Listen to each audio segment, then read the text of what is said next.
Commander Gray stood at the massive viewport of the Dread Sovereign, their tall frame reflected in the reinforced glass. The alien commander's four eyes narrowed as they watched another human fleet slip through their blockade. The sight made their scaled skin ripple with frustration. "Impossible," Gray muttered, sharp teeth clicking together. "These humans should have surrendered weeks ago." The commander's second-in-command, Officer Red, moved to stand beside them, careful to maintain a respectful distance. The bridge of the Dread Sovereign hummed with activity. Crew members worked at their stations, their gray scales gleaming under the ship's bright lights. Status reports flowed in continuously, each one adding to Gray's growing irritation. "Commander," Red spoke up, "our sensors have detected a small human transport vessel attempting to slip past our outer defense line." A hint of excitement crept into Red's usually stern voice. "It appears to be damage. This could be our chance to capture some specimens." Gray's upper eyes focused on the tactical display while their lower pair remained fixed on the stars outside. The human ship was indeed struggling, trailing debris as it limped through space. Something about its flight pattern seemed odd, almost deliberate. "Spring the trap," Gray ordered, "but be cautious. These humans have proven unpredictable."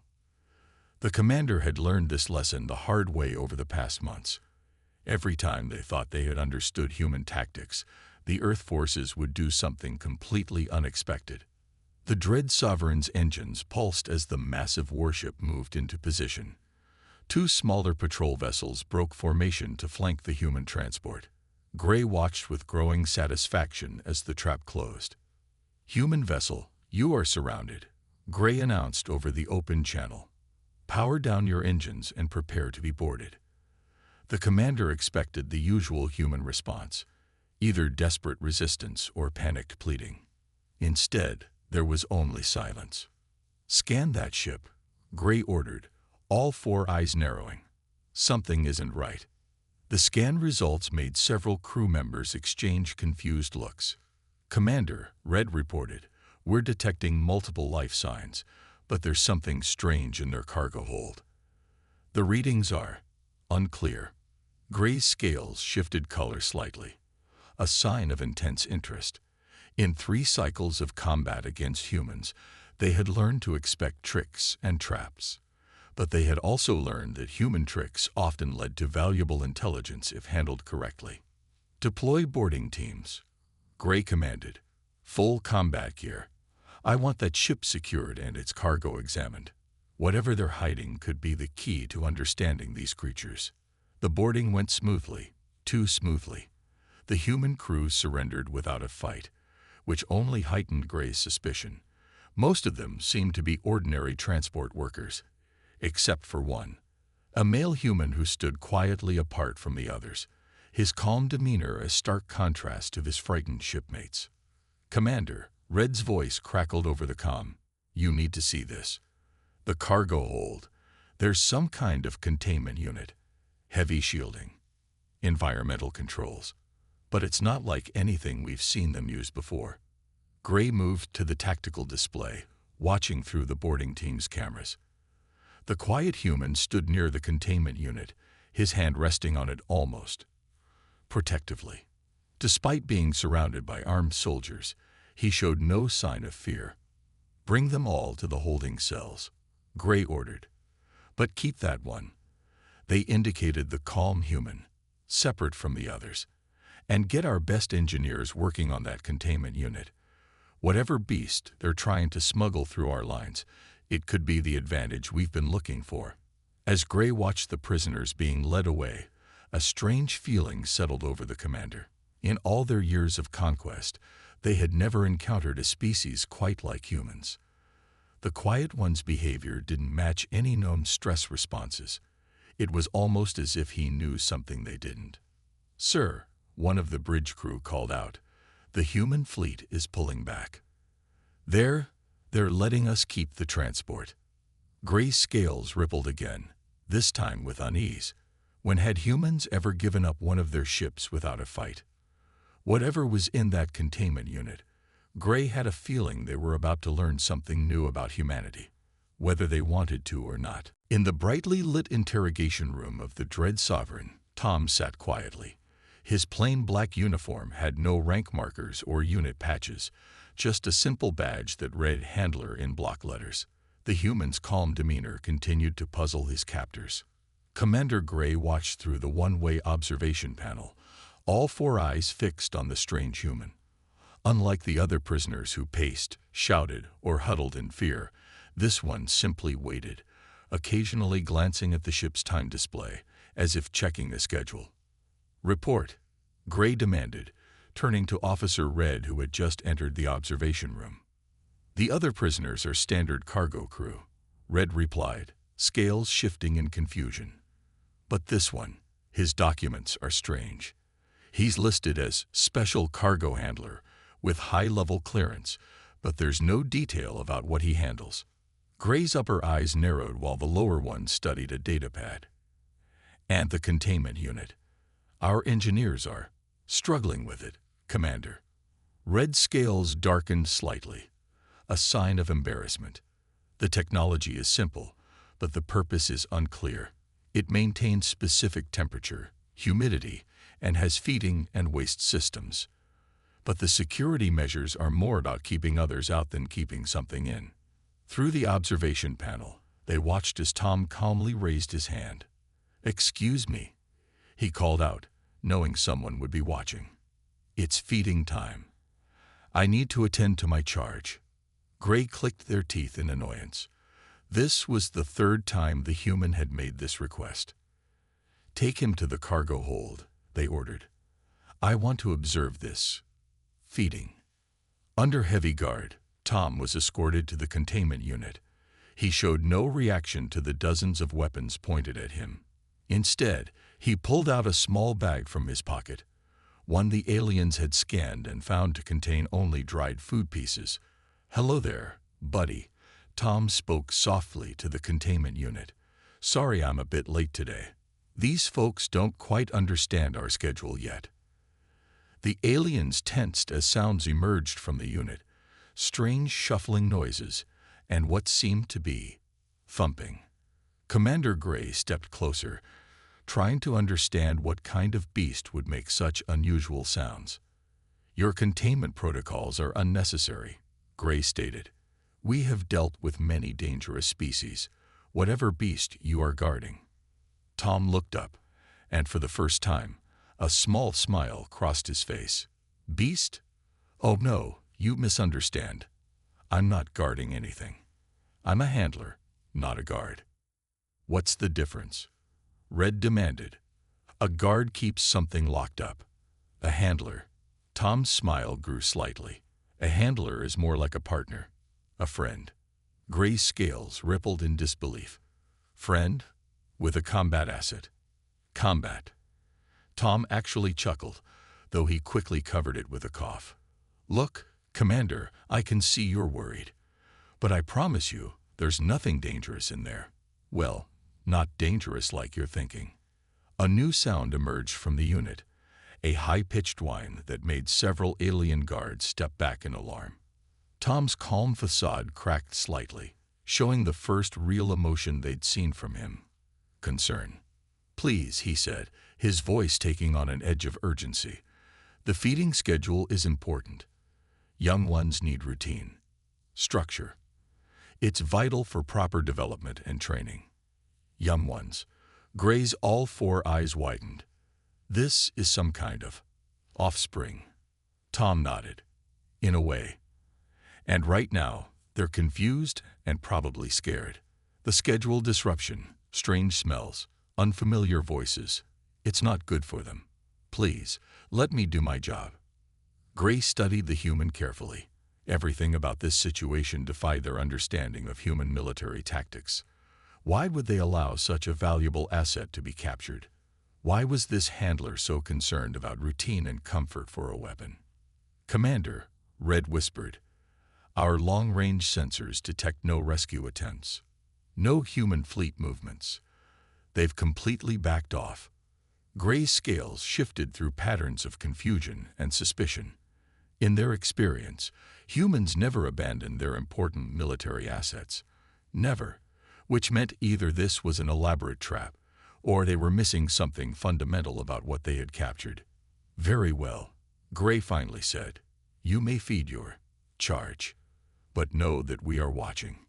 Any hostile action will be met with deadly force. Yes, I understand. Tom was already turning back to the containment unit, his voice softening again. It's okay, buddy. Dinner time. Sorry for the wait. Commander Gray had finally run out of patience. After 3 days of watching the human handler's strange feeding rituals and hearing mysterious sounds from the containment unit, they decided it was time to unveil this supposed weapon. Open it, Gray ordered, standing in the cargo hold surrounded by heavily armed guards. Their scales had taken on the deep purple color of irritation. Now, Tom looked up from where he sat beside the containment unit, his expression concerned. Commander, I understand your curiosity, but opening it now might not be the best. Enough. Gray's voice boomed through the cargo hold. 3 days we have waited. 3 days of watching you coddle whatever weapon your people have created. No more games.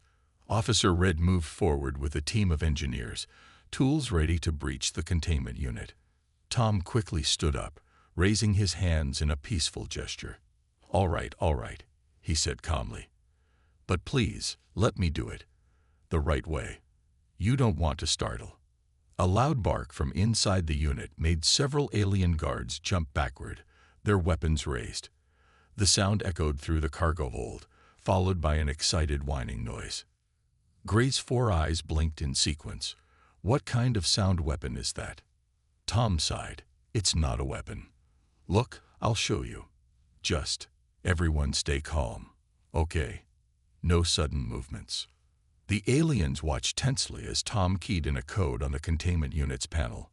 With a soft hiss, the front section began to open.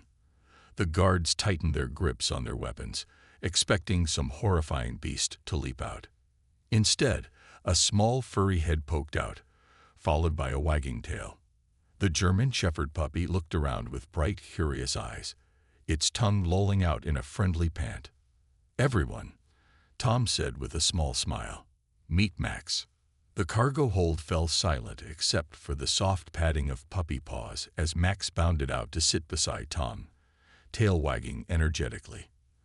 The puppy looked up at the assembled aliens with perked ears and a tilted head. This is your beast. Gray's scales shifted through colors so rapidly it made them dizzy. This tiny furry creature. Max is a German Shepherd, Tom explained, scratching behind the puppy's ears. He's in training to be a military working dog, currently 4 months old, and as you can see, very friendly.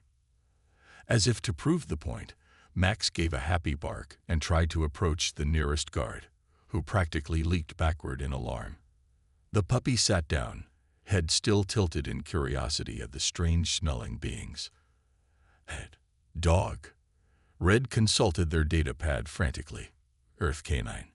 Domesticated wolf descendant. But our intelligence suggested you were transporting a new biological weapon. Tom shrugged. Well, technically, military working dogs are classified as equipment. Max here will be worth quite a bit once his training is complete. But he's not a weapon. He's a partner. Gray stepped closer, all 4 eyes fixed on the small creature that was now playfully batting at its own tail. You expect us to believe that this puppy is a military asset. The best military assets don't look threatening at first glance, Commander, Tom said quietly, a knowing look in his eyes. But if you're willing, I can show you what Max is learning. Why dogs have been humanity's closest allies for thousands of years. Max chose that moment to flop onto his back, paws in the air, clearly requesting belly rubs. Several alien crew members made strange, choking sounds, which Tom later realized was their version of suppressed laughter. This is absurd, Gray declared, though they couldn't seem to look away from the puppy. Our intelligence network tracked this shipment for weeks. High-level security, special handler, environmental controls, all for this. Commander, Tom said, now rubbing Max's belly as the puppy wiggled in joy. Sometimes the most powerful things come in the most unassuming packages. Would you like to learn more about why we consider dogs our best friends? Gray stared at the scene before them. A supposedly dangerous human handler sitting on the floor of their warship, playing with what their intelligence had classified as a beast, while their own guards seemed unsure whether to shoot or coo at the creature.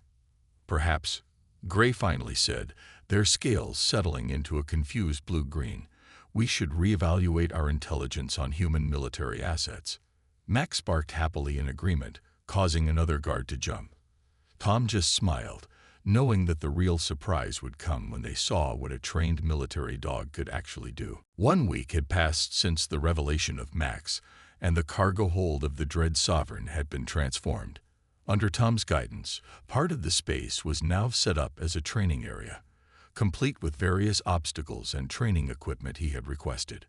Commander Gray stood at their usual observation post, all four eyes tracking the puppy's movements as Tom led him through basic training exercises. Despite their initial dismissal of Max as a mere pet, they couldn't deny their growing fascination.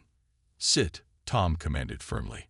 Max's bottom hit the floor instantly, ears perked forward, fully focused on his handler. "Good boy," Tom praised, offering a small treat. "I don't understand," Officer Red muttered, standing beside Gray. "Why waste time with praise and rewards? Surely there are more efficient ways to program a biological asset." Tom overheard the comment and smiled. "That's where you're mistaken. We're not programming Max. We're building a partnership." He turned to the puppy. "Max, come." The German Shepherd bounded to his side immediately. "Stay." Max froze in place, watching Tom intently. Gray's scales shifted to a curious green shade. "But how does this make him effective in combat situations?" "Watch," Tom said. He set up a simple scenario, placing several items around the training area. Some were ordinary objects, while others contained trace amounts of training materials that simulated various substances military dogs were trained to detect. Max's entire demeanor changed when Tom gave him the search command. The playful puppy transformed into a focused worker, methodically checking each area. When he caught a target scent, he sat precisely, alerting Tom to the location. "Incredible," one of the watching guards whispered. "Its behavior completely changed." Tom nodded. "That's because Max understands the difference between work and play. He's young, but he's already learning when to be serious." He rewarded Max with another treat and some excited praise, making the puppy wiggle with joy. Throughout the day, more crew members found excuses to pass through the cargo hold. Some stayed to watch, fascinated by the bond between human and dog. Tom noticed that a few of the guards had even started carrying treats in their pockets, though they tried to be discreet about it. "The most important part of training," Tom explained as he guided Max through an agility exercise, "isn't teaching commands. It's building trust and understanding. Max needs to know that I'll protect him, and I need to know that he'll listen even in chaotic situations." Gray watched as Max navigated a complex obstacle course, following Tom's hand signals perfectly.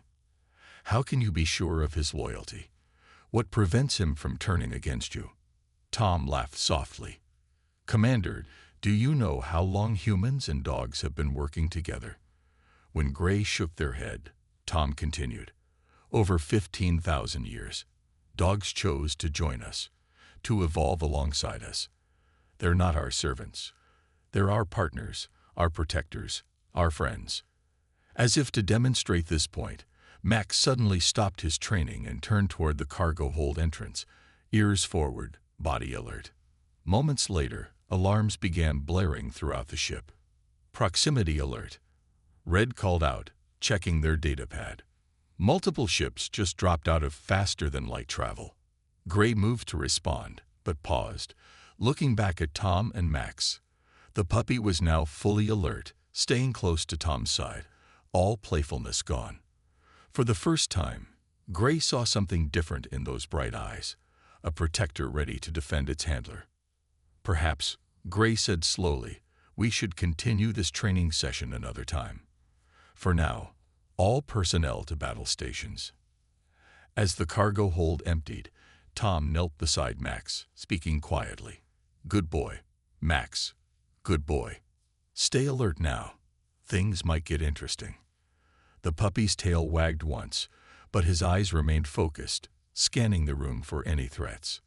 In that moment, watching handler and dog work as one, Gray finally began to understand why humans considered these creatures such valuable allies. It wasn't about power or control.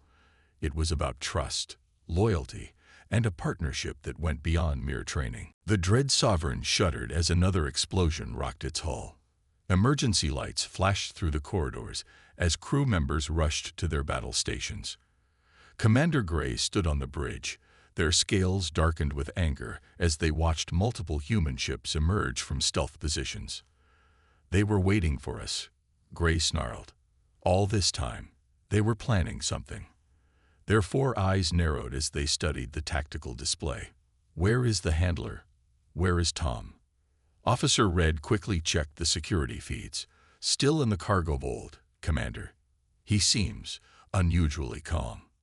On the security screen, they could see Tom sitting quietly in the cargo hold, Max at his side. Both seemed alert but unworried as chaos erupted around them. The puppy's ears were perked forward, head tilted as if listening to distant sounds. "Keep them under guard," Gray ordered, "whatever their plan is." The ship rocked again, and this time the lights flickered completely out. When they came back on seconds later, alarms were blaring throughout the vessel. "Hull breach in sectors 7 through 9. A crew member shouted. "Multiple boarding parties detected." Gray's scales rippled with rage. They planned this. The transport, the handler, the beast. It was all a distraction. They turned to Red. "Send a team to the cargo hold. I want that handler and his creatures secured before." The communication system crackled with static before cutting out completely. On the security feeds, they watched as sections of the ship went dark one by one. The feed from the cargo hold was one of the last to fail. "Commander," Red called out, "we're detecting human soldiers in multiple sections. They're heading for the cargo hold." Gray clicked their teeth in frustration. "Send all available guards to intercept them, and tell the team in the cargo hold to eliminate the handler if they have to. We can study the beast without him." But when they switched to the backup security system, what they saw made their scales pale. 3 alien guards had cornered Tom in the cargo hold, weapons raised.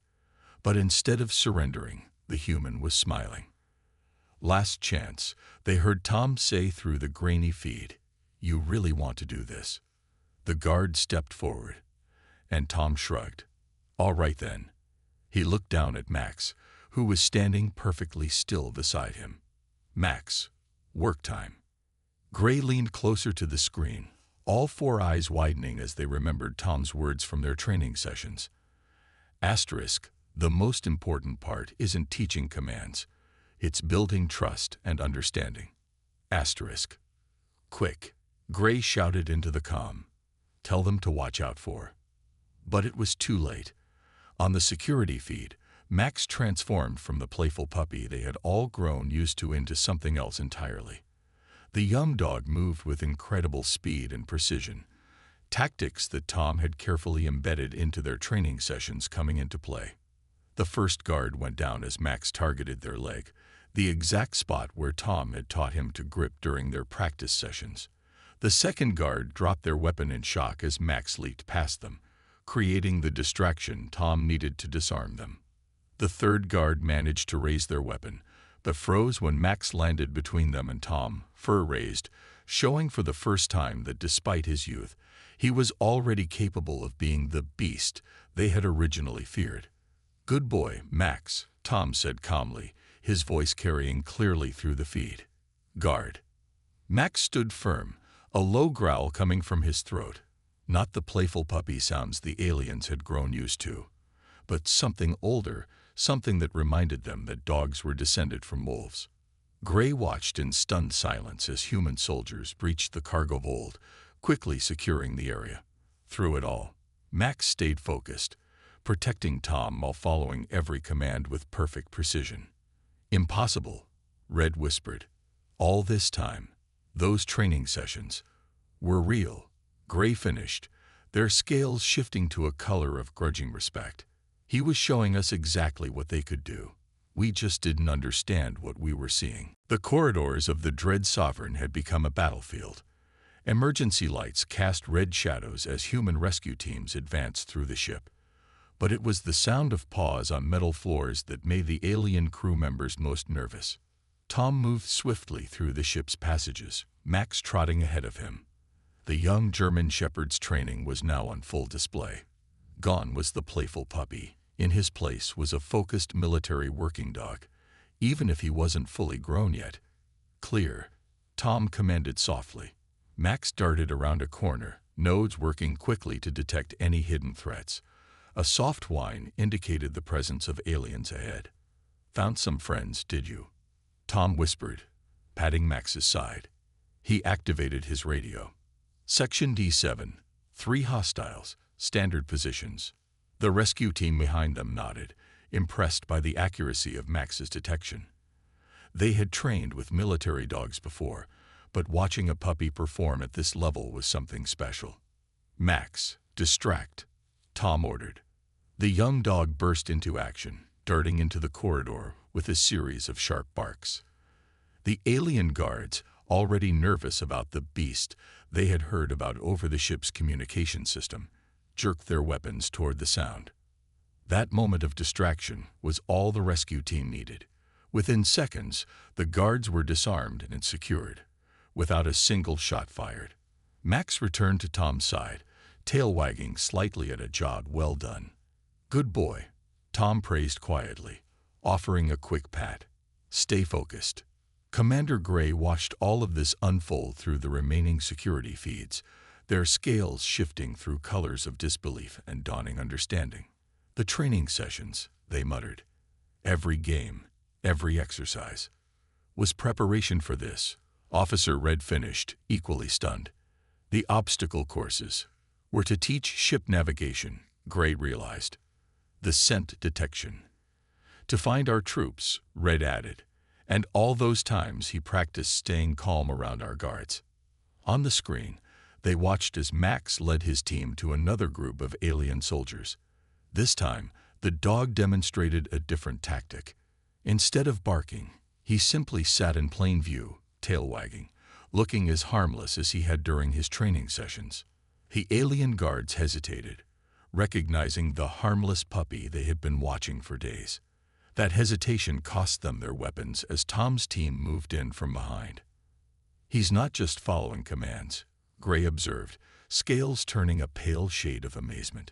"He's adapting, making decisions. Like a true partner," Red said softly, remembering Tom's words. The rescue operation continued through the ship, with Max leading the way. The young dog showed incredible discipline, switching between playful distraction and serious guard dog as needed. When they found the other human prisoners, Max carefully checked each one, making sure they were unharmed. "Watch the corner," Tom commanded, and Max immediately positioned himself to guard the intersection while the rescued crew members were moved to safety. Even Gray had to admit it was impressive. The dog moved with purpose and intelligence, working seamlessly with his human companions. There was no mindless aggression, no uncontrolled violence, just precise, practiced movements that neutralized threats while minimizing harm. "Commander," Red reported reluctantly, "human forces have secured most of the ship. They're being remarkably efficient about it." Gray watched as Max helped secure another section of the ship, the young dog's training proving more effective than any weapon they had expected. "Perhaps," they said slowly, "we have made some incorrect assumptions about humans and their methods." On the screen, they saw Tom reward Max with a quick treat between operations. Even in the middle of a combat situation, he maintained the positive reinforcement that had been part of their training. The puppy took the treat gently, remained focused, and went right back to work. "Send the surrender signal," Gray finally ordered, their scales settling into a color of resignation and respect. "I've seen enough.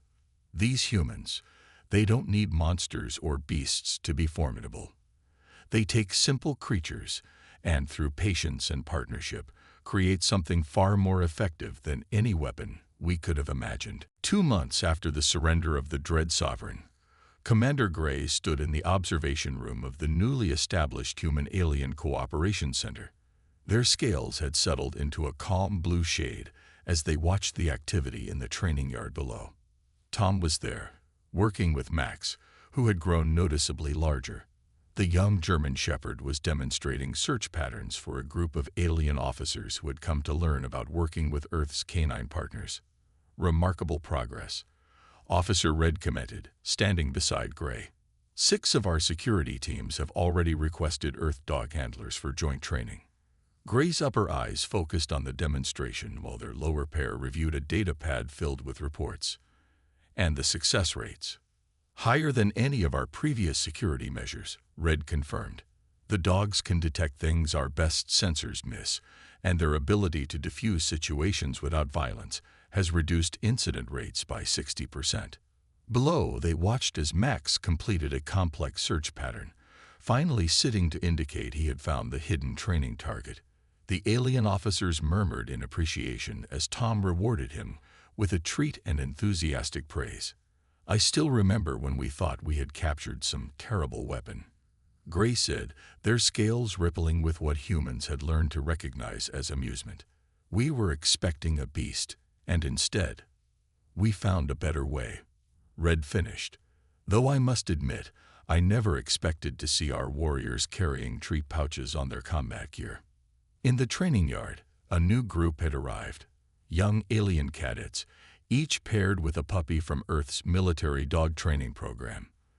The sight of the serious, scaled warriors awkwardly trying to play with excited puppies made even Gray's professional demeanor crack slightly. Tom noticed Gray watching and gave a friendly wave. Max, now off duty, bounded over to the observation window, tail wagging. The same dog that had helped capture the Dread Sovereign now sat looking up at Gray with bright, friendly eyes. It still amazes me, Gray said, pressing a hand against the window. How they can switch so easily between work and play, between protector and friend. That's what we didn't understand at first, Red replied, watching as a young alien cadet finally managed to get their puppy to sit, their scales glowing with pride. We thought partnership meant control. Humans showed us it means trust. The day's training session was wrapping up. The alien cadets were learning the importance of proper rewards and praise, though some still struggled with the concept of baby talking to their puppies. The sight of a 7-foot-tall alien warrior making cooing noises at a tiny German Shepherd puppy was something no one would have imagined possible just months ago. Sometimes I reviewed the security footage from that day, Gray admitted, to remind myself of how wrong we were. We saw the games, the treats, the praise as weakness. We didn't understand that they were building something stronger than any weapon: loyalty, trust, and understanding. Tom was now demonstrating leash handling techniques, Max walking perfectly at his side. The young dog had become something of a celebrity among the alien forces, the puppy who helped change the course of an interstellar conflict. The human commander sent a new report this morning, Red said, checking their datapad. They're calling this the Canine Cooperation Initiative. Apparently, several other alien species have expressed interest in the program.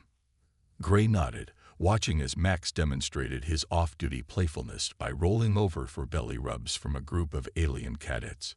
Send them our full support. And add a personal note. Sir, tell them. Gray's scales shifted to a warm purple color. Tell them that sometimes the greatest strength comes not from having the most fearsome beast, but from being worthy of a good dog's loyalty. Below, Max barked happily as if in agreement, making the alien cadets jump slightly before laughing, a sound that was becoming more common in these training sessions. Tom looked up at Gray and smiled, giving a knowing nod. The former enemies had found common ground in an unexpected place, in the trust of Earth's oldest friends, who had once again helped humans bridge the gap between worlds, one wagging tail at a time.